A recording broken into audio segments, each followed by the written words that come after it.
Duhere ku ijambo rikomeye cyane rya Perezida Putin w'Uburusiya. Uburusiya bumaze iminsi bushinjwa kuba nabwo bwarafashe uruhande muri iyi ntambara, cyane cyane kujya ku ruhande rwa Iran kugira ngo butere imbaraga cyangwa se ingabo mu bitugu Iran irebe ko yakikiza Amerika, nubwo bimeze nkaho byagoranye. Gusa rero Uburusiya cyangwa se Putin yatunguranye avuga ijambo rikomeye, avuga ko Amerika nta kindi gamije ari uguhembera intambara gatatu y'isi, ariko yanazanyemo ingaruka zishingiye no ku bukungu. Iri jambo ngira ngo nawe Albert waryumvise cyangwa se waribonye rya Perezida Putin. Ibi yatangaje muri rusange bivuze iki ku byerekeranye n'iyi ntambara?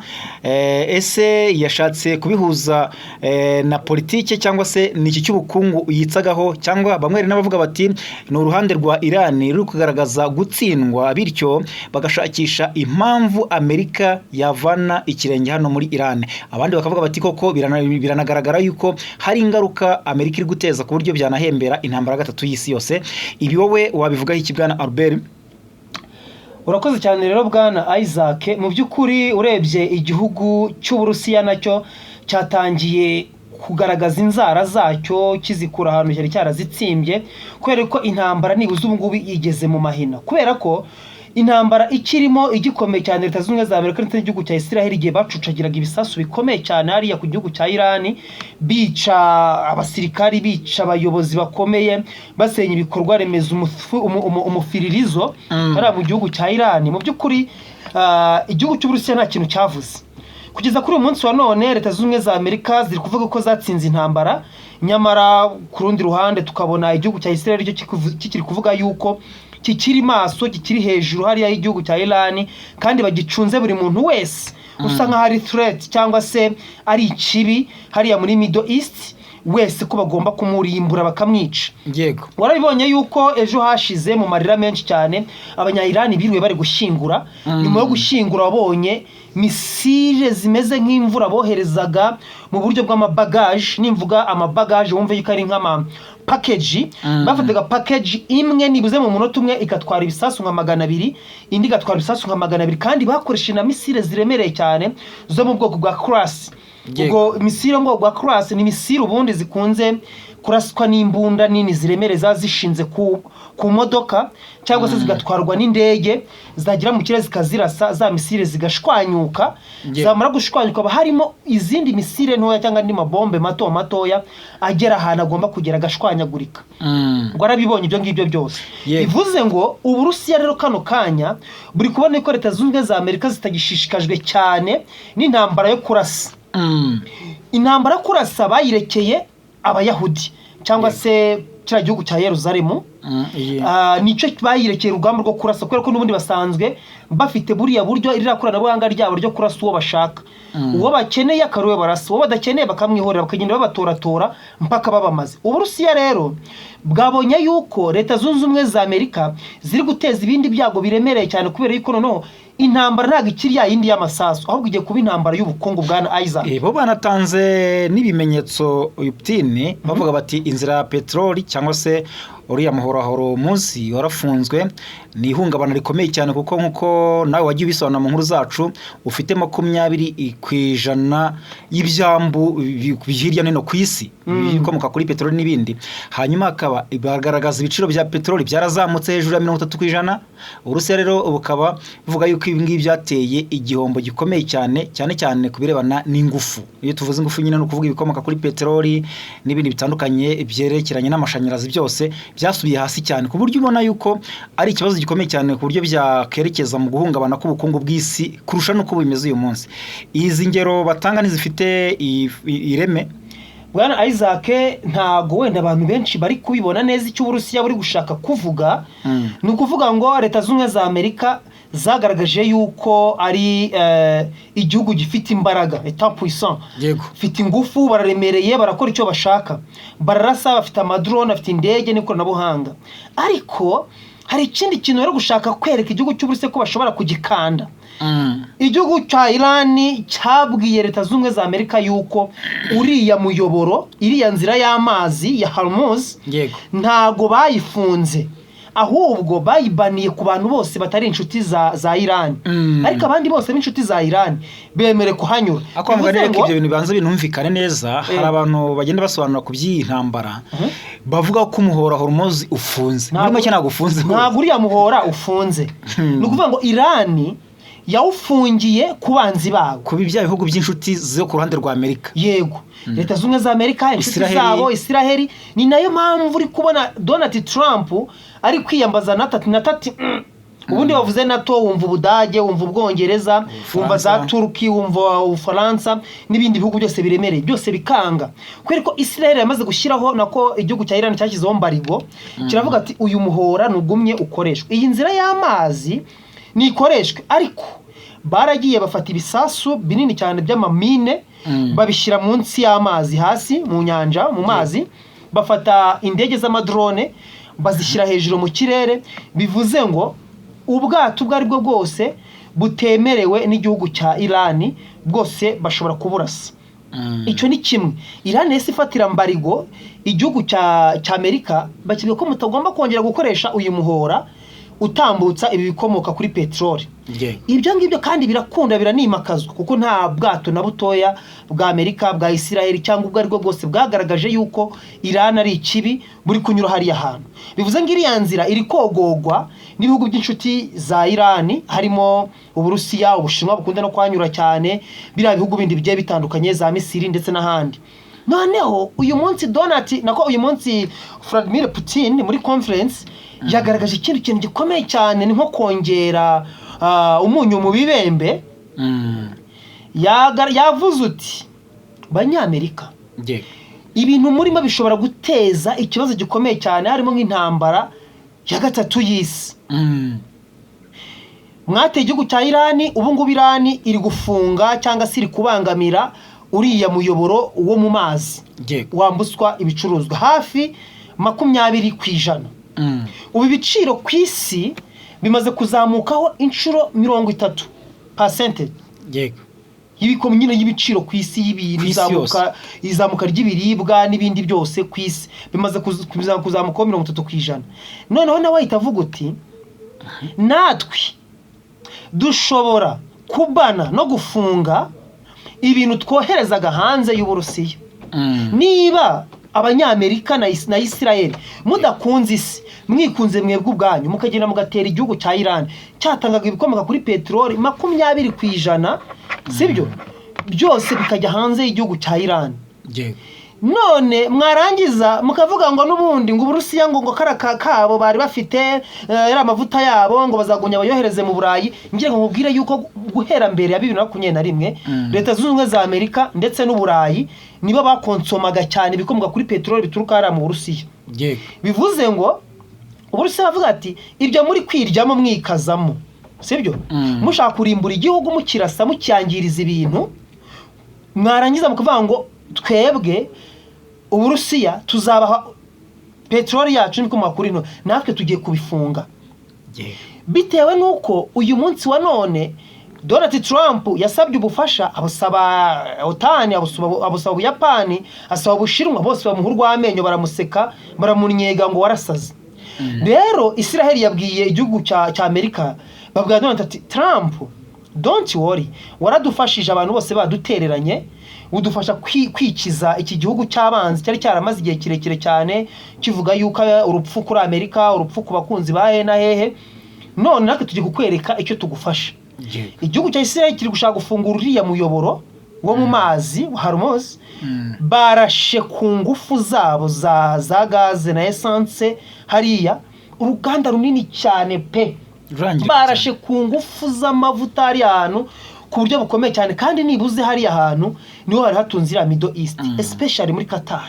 Ibyo rero Uburusiya buvuga bifite ishingiro muri make. Bufite ishingiro ko bagiye kubana ibyo boherezaga hanze, kandi ibintu boherezaga hanze nibuze bihwanye na biliyoni 420 za buri mwaka z'amadolari ya Leta Zunze Ubumwe za Amerika bohereza hanze. Umva agaciro bifite. Bivuze ngo nibuze ibyo boherezaga hanze bigize ekonomi y'igihugu cy'Uburusiya hafi 40%. Yego. Ya GDP. Bivuze ngo nibaramuka babibanye bakavuga ati niba ku isagiye kubaho crisis, hakabaho ubukene, ibikomoka kuri peteroli byose bigatumbagira. Natwe ibi ngibi twoherezaga hanze, reka tubibane tubyikungaze, tube tubibitse, tubike iwacu, twikungahaze, igihe abandi baba bakiri kunyigira bari mu ntambara y'iki ya gatatu y'ibikomoka kuri ibi n'ibizamuka ku biciro, turatumeze neza. Urumva ruko rero Putin yaburiye isi, yaburiye Leta Zunze Ubumwe za Amerika yuko nibadacunga neza bashobora guteza intambara ya gatatu y'isi yose. Urumva rero ni ikibazo mu gihe rero bimeze bityo, Amerika yo iridoga gutsinda iyi ntambara, ndetse rwose iravuga ko hari ibitero birenga 7,000 byagabwe kuri Iran kandi bikagera ku musaruro. Inganda za misile za Iran zarangiritse cyane, ingabo n'abayobozi b'igisirikare bagabwe ibitero bikomeye, ibitero ku ngabo za Amerika byaragabanutse. Aha rero urumva ko Amerika yo iravuga ko iri gutsinda iyi ntambara, mu gihe nyamara ibindi bihugu uvuga ko iri guteza ibibazo hariya. Ariko muri byo tunahereye aho twavuga ko ubundi iri gutsinda iyi ntambara koko dushingiye ku byo iri gutangaza. Njyewe ku bwanjye nkuyemo fanatisme, nkuyemo amarangamutima abantu bagira cyane, turebeye ku bivuyemo gufata uruhande runaka, no gufata uruhande nk'abari abantu usanga barijunditse biriya bihugu bikomakomeye cyane. So yego Leta Zunze Ubumwe za Amerika ntabwo ari igihugu wacira ko ari urutega yuko ari igihugu cyiza cy'abana beza, ariko si ni ukuvuga ngo ntabwo ari n'igihugu wavuga yuko kitaremereye kidakomeye. None se reka nkubwire Bwana Isaac, ndagira ngo tubwire abantu bakurikiranye Ijwi rya Afurika, iyi Amerika mwirirwa mwanga, mwumva yuko yacitse amazi, mwumva yuko yahobagiye, mwumva yuko nta rugamba na rumwe itsinda, mwumva yuko irimo imyenda amamiliyari n'amamiliyari, ari igihugu cyo ngo gikambakamba. Isi yose iyo bashyizeho green card, abantu barara amajoro bakanuye amaso. Mu bakanuye amaso haba harimo Abashinwa, mu bakanuye amaso haba harimo Abanyakowete, haba harimo Abarabu, haba harimo Abahinde, bose baba bari kuniganiga, biniganigira ku rubuga, bari kugira ngo barebe yuko babona visa ibajyana muri Leta Zunze Ubumwe za Amerika. Abanyafurika bo twebwe tuba twameza amababa, nta n'umuntu uryama, urandika kugira ngo wandika n'indi zavuka. Yumvise kuri bujye muri Amerika no sinzira green card igiye gutangira, kubyumva. None icyo gihugu muvuga yuko cyapfuye, ubukungu bwacyo bwapfuye, kirimo imyenda amamiliyari, gitsindwa buri munsi, kiyobowe n'ibigoryi, kiyobowe n'abantu badafite ubwenge, ni gute urwanira kujya ahantu nk'aho ngaho ugereranya nk'umwanda? Bivuze ngo rero akenshi uri kubona yuko abantu babikoreshwa n'amarangamutima, by reality. Leta Zunze Ubumwe za Amerika ni igihugu cy'igihangange cya mbere ku isi, sibyo? None kuri iriya ntambara iri hariya ahantu tugereranyije n'ibikoresho bajyanyeyo n'umugambi bari bafite, kuko umugambi wa mbere bari bafite kwari ukurasa abayobozi bakuru b'ibihugu bya Iran bitewe n'ibyaha babashinjaga, kugira uruhare mu ipfa ry'abaturage ba Iran mu gihe cy'imyigaragambyo yagiye iba, kugira uruhare mu gutera ibitero by'iterabwoba muri kara karere. Abo bose rero tuvuga uyu munsi wa none barapfuye. Ntibapfuye? Ntubyemera Isaac? Cyane rwose. Ejo ntibashinguraga bose, sibyo? Ibyo ngibyo cya mbere barabishe. Twe kwita ngonga babakurikiye ngo abandi twe turi kureba ku mbere bari target, barapfuye. Ibandi ba kabiri, ikintu cya kabiri bari batagetinze kwari ukuneutraliza imbaraga zabo za gisirikare. Ntibarashe igisirikare cyabo kirwanira mu mazi Navy, ntibarashe ya force yabo, ntibarashe amato yabo y'intambara. Ibyo byose barabirashe. Uyu munsi wa none bari kurasa ahantu hose Iran ikura amafaranga, ingufu, sibyo? Ikurana amafaranga yo gutera ngo intagondwa n'ibyihebe n'ibiki byose bari kubarasa. Bivuze ngo rero 100% tugendeye kuri ibyo ngibyo ko niba ari byo Amerika ashaka kugeraho, urugamba rutsinze. Ariko rero Iran nayo iri kwihimurira komeje, nayo ari kiri gukora, nubwo tutarumva wenda ko yivuganye umuntu ukomeye cyane cyangwa se target runaka ikomeye, ariko nayo irakomeje kwihora, kandi nabyo iri guhungabanya Tel Aviv. Wabyumvise ko iri guhinduka umuyonga hamwe na hamwe.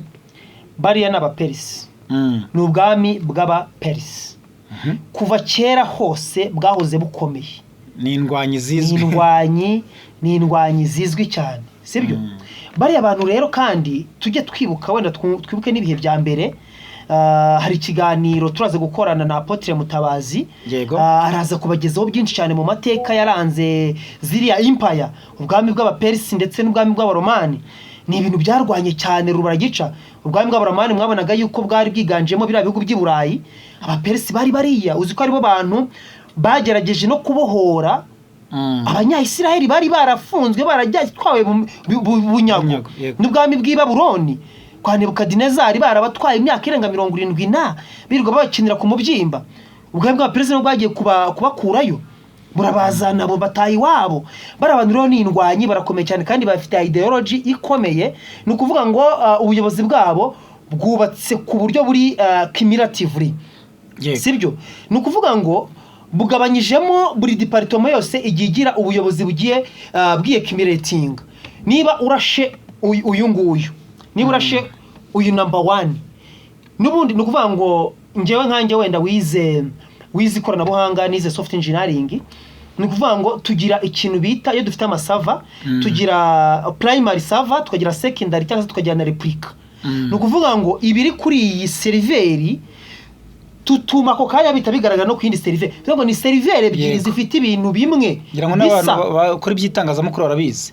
Inkuru ishobora kujya muri machine imwe ariko uri muri studio handi akayita yibona nawe. Wabye atari ngombwa ko yimuhereza kuri flash cyangwa ku kindi kintu. Urakoze cyane. Wenda nenge kujya mu byacu. Ariko no kuvuga ngo ufite amakuru hano n'ikindi kintu gifite andi makuru. Iki ngiki cyanga hagipfuye ako kanya ya replicate ba backup ikora automatic nta kintu kibayeho. Iran rero ni buri buryo yakoze implementing uburyo bwa replica bwa mirroring ku buryo ibiri mu perezida umwe cyangwa mu buyobozi umwe babiri no mu wundi uri ahandi hantu utareba, biri no mu wundi uri ahandi hantu utareba. Iyo wishe umwe gutya ukica ministry w'ubutasi, hari undi mu ministry nawe w'ubutasi, yego amakuru yari afite niyo nuri yafite ahita akora the same quality, the same speed, the same ya buri kimwe cyose baba bafite. Bivuze ngo rero Irani bari kwica umuntu umwe wari uyoboye bitero wari ministry w'ingabo, ukabona ibitero no biriyongeye byirikubye, bari no kurashisha imbunda ziremereye. Ukibaza kuri ari we muntu wari ufite strategy, ari we muntu wari umusaza umaze imyaka n'imyandiko anga kuri ubuyobozi bwa Irani, hawo bari kurashisha ziriya mbunda, abazirashisha ni bande, bari guhabwa yahe mategeko na bande. Bivuze ngo rero bari abana abantu b'implementinze ikintu kijyanye n'ubuyobozi ku buryo bukomeye cyane, ku buryo biragoye gusenya Irani kugeza himanika amaboko. Kereka wisha abaturage baho ukageza ugakubura ukazana abandi bantu kuyahandahanukana ugasukara mu gihugu cya Irani. Yego rero ikibazo ariko nanone Irani iri kugenda irasa ibisasu mu bihugu bindi bitandukanye, ku buryo hari n'abagore kuvuga bati ibishobora kubyara n'intambara ya politike mu bundi buryo. Nk'ubu iri kurasa ibitero ku bikorwa remezo bya petroli mu bihugu bya Golfe, yagabye ibitero bikomeye ku bikorwa remezo kuri za gaze nyine aha muri Golfe, igitero ku ruganda rwitwa LNG muri Qatar, muri Arabia Saudite, za Kuwait, hose komeje kugenda hagaba ibitero ku buryo nyine hari abari kuvuga bati ishobora gutuma hakwirakwira intambara mu karere kose, ariko cyane cyane muri politike. Byose ikindi kibazo kubiri kurasa ahantu hatari ku ruhande bahanganye nyirizina neza kuri Amerika cyangwa se kuri Israel. Reka nkubwire rero kubiri kurasa ahantu ni ikibazo gikomeye, ariko nanone nta bundi buryo nayo ifite. Ni ukuvuga ngo niba Irani bari kwicira ubuyobozi umunsi ku munsi, bari kuyirasaho, igihugu cya Israel kihennye hejuru, leta z'umwe za Amerika nuko muri diplomasi iri kwikubita inyunda ahantu hose, Irani bayigize igicibwa, Irani umuntu waho baramwica, bayikomanyiriza ubukungu, ntihagire umuntu umukoma akavuga ati cyo ni ikibi. Irani ntibasha kwaccessinga za Google, kwaccessinga za Facebook, imbuga izarizo zose nzima. Irani bayigize igihugu cy'iterabwoba, bayihaye akato ku isi mu ruhando mpuzamahanga, kandi banarangiza bakaza kwitera iwabo, bakaza guhunahuna ku mutungo wa Irani. Bivuze ngo rero Irani kuba nayo iri kurasa hariya muri karere nta bushobozi bundi ifite bwo kubajya kurasa muri leta z'umwe za Amerika. Bivuze ngo rero niba igihugu cya Israel kirashe kuri petroli, ahatunganyirizwa petroli ha Irani, Irani kireti ikora nta kindi, nayo iri guhita ifata misile ikajya kurasa muri Kuwait, nayo ikareba ahantu hari iki ahatunganyirizwa petroli, ikajya kurasa muri Qatar, naho ku bikorwa remezo biremereye cyane byabo, bakarasa n'ahandi hagiye hatandukanye muri Iraq. Bivuze iki rero? No kuvuga ngo ibi turi kuba kusogongeza, none namwe muzajya murasa ko hari amavuta yacu, namwe turase ku mavuta yanyu, homboka, yego vice versa, nukuvuga ngo kimwe kuri kimwe. Intambara y'akare ntishoboka. None se reka nkubwira Isaac, reka nkubaze, wari ufite inzu yawe iri hariya, sibyo? Inshuti yawe ijya gutera iwangira ziriye nzira Rwanda, imaze kwiyenza irwanye inyangiriza ibintu, nanjye nshaka kwihorera kuri ya nshuti nsanga uyicumbikiye iwawe, nkuteye akantu gatoya kamenya idirishya, nawe ubwawe uraza kongera untezeho indi ntambara ko nakumeneye idirishya, ngaruke none ya nzu yose nyisenye, cyangwa urihangana utuze uvuga ati inzu yose itaba isenye, inzu yose ntayihombera ahangaha. Yego, bivuze ngo rero biriya nyine ni ugukangata, ni ukugira ngo Leta Zunze Ubumwe za Amerika ndetse n'ibindi bihugu bitangire bigaragaze yuko Qatar ishobora kurakara, Arabia Saudite ishobora kurakara, Kuwait ishobora kurakara, maze barangiza bakajya kurasa igihugu cya Iran. Iran se ubundi ifite iki? Igeze kugiko n'ubundi agahinda kayishe, none se ubundi iratinya iki? Niyo baza bakayicucagiraho iki? Kereka bayirashe misile kirimbuzi niyo wenda yatuma simbizi. Reka dusoreze kuri iki. Hari icyo abantu batari kuvuga cyane ku ngaruka, bari kuvuga ingaruka z'ubukungu butandukanye hasi ibiki n'ibiki, ariko hari ibintu bikomeye cyane, ingendo zo mu kirere. Ubu twakibaza ngo muri karere bira bihugu bitandukanye hafi ya hari kubera intambara biri kugenda bite, kandi uziko buriya mu bintu bikorwamo by'ubukungu cyane, ingendo zo mu kirere burya ziri mu bya mbere, indege zitwara amakontineri ibiki bitandukanye. Nk'ubu rwose baravuga ko indege muri Emirates hari indege yahagurutse itageze aho igiye nyuma gukora urugendo rurerure, indege zirenga 30 zahinduriwe inzira muri iyi ntambara, izindi zoherejwe mu bindi bihugu nka za Misiri, Pakistan na Bangladesh mu buryo nyine butateganyijwe. Indege zirenga 30,000 zahagaritswe mu karere kuva tariki 17 Werurwe 2026. Ubu ntitwavuga ko ikibazo cy'ingendo mu kirere nacyo ari ikibazo gikomeye cyane muri kariya karere.